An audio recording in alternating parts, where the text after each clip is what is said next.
Good evening, Tom. Thanks very much for your time.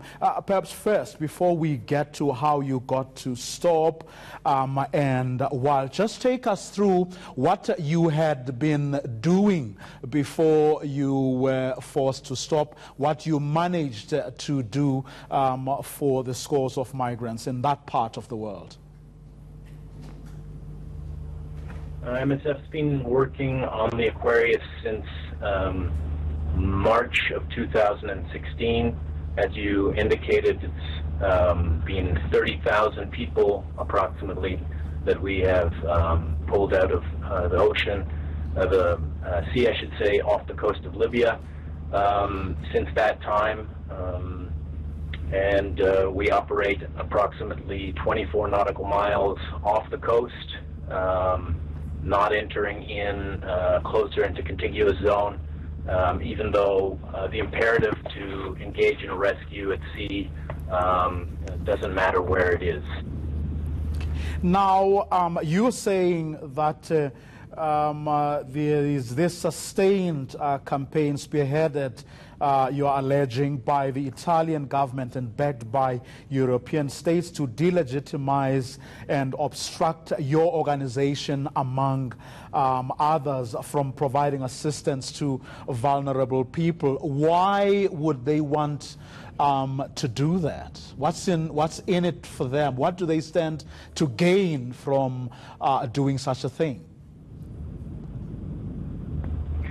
By creating a dialogue that there's a migration crisis and that let's say, European society is in grave danger, it can use symbols like the Aquarius and smear us with being taxis at sea to create panic. And if you look at the numbers, 100,000 people crossed the Mediterranean this year. This is a microscopic drop in the bucket. Instrumentalizing the Aquarius is ultimately instrumentalizing vulnerable people.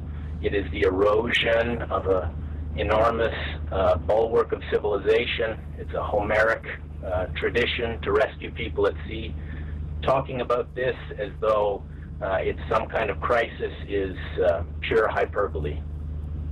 Now, you also, of course, mentioning what you call the EU's ill-conceived external policies on migration. Take us through why you believe, or talk to us about why you believe that the EU's policies on migration aren't progressive and aren't helpful either. Well, I'll go back to my last statement, and if we quote the EC's council just reissuing a statement 3 days ago, they consider that we have consolidated significant progress, or there has been outstanding reform.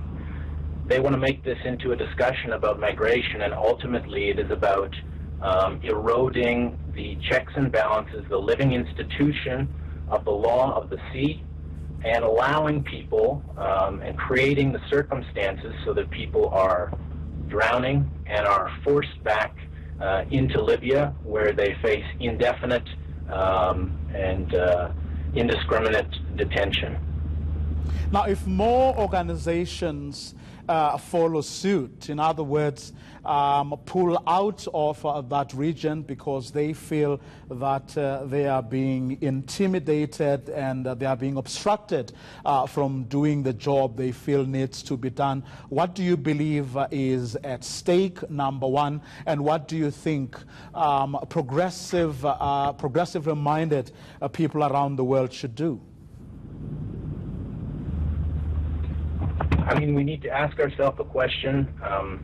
This is a danger for everybody involved. It's a danger for people who are trying to flee, which is a human right. If you don't want to accept the binding nature of the right to flee, then you can discuss non-refoulement, which is a binding agreement. And then if you want to talk about a wider population of vulnerable people, our societies, ourselves, and the values that we hold, and the capacity we have to believe in the nobility of the enterprise we're engaged in, our behavior in this case is unfortunately very immoral and incredibly disappointing.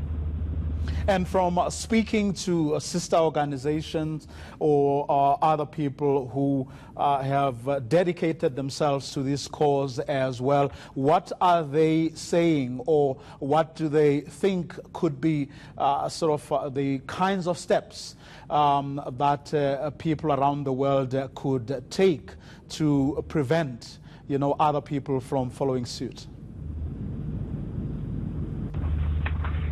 It matters what people think. It matters what people talk about. You're part of a job in spreading a message. Oftentimes it is very easy to take a simple thing and create fear. Spreading the truth about what is happening and talking about it and saying that it is unjust and that you would, as an average individual, prefer that things were different, supporting organizations. A groundswell of energy is always possible. Who knows how triggering points happen. This is an unacceptable event, and who knows? Maybe this interview or some other interview happening right now is the kind of event that makes people say, wow, no, I'm not going to stand back and have the curtains drawn over my eyes.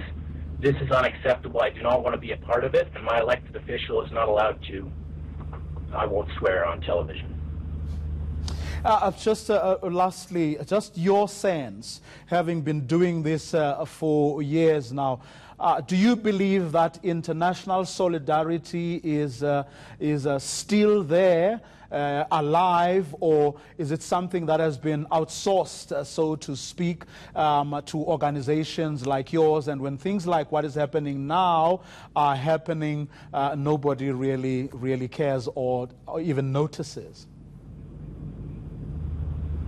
I think it's very easy in this day and age to become pessimistic, and you, as part of the Fifth Estate, are part of this discourse and what we're going to do in the future. And it's a choice of ours whether or not we take an optimistic or potentially future-thinking idea and we say, we can do something about that. We want the Aquarius or other boats to be present there because rescue at sea is important. Drowning is not a good thing.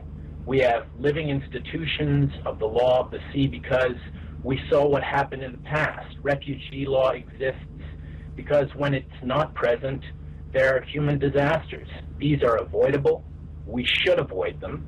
And there is no reason to believe that collectively, if we believe in them and we talk about them, and we don't, as I said before, allow people to change the messaging, that we can't make this into a better story if we speak again in who knows how long.